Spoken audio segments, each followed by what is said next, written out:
Čo ma čaká dneska na brúsenie? Mám tu nejaké resty z minulého týždňa, nožnice, čo som nestihol dorobiť. Tu je papagaj, čo všetko mu musí zobák podávať. A tu mám nejakú sadu nožov od kamaráta.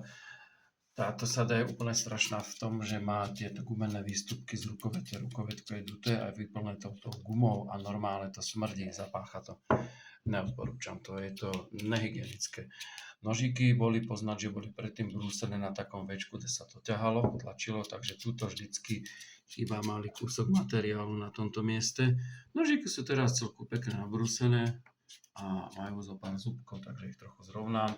Toto je nejaký filetovací, mesiarsky a to vyzerá na biely plast potravinársky. Toto mi kamarát doniesol, že či mu to nenabrúsim, že to má od otca z Nemecka 30 rokov dozadu a je to nožík, čo má aj v sebe kompas, takže taká pekná malá zaujímavosť. Timothy Somár. No, pekné. Toto porozeberáš. Toto je Teddy.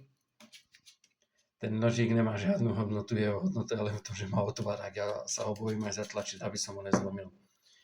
Nechaj tie nožnice tak, poď na okno. Poď.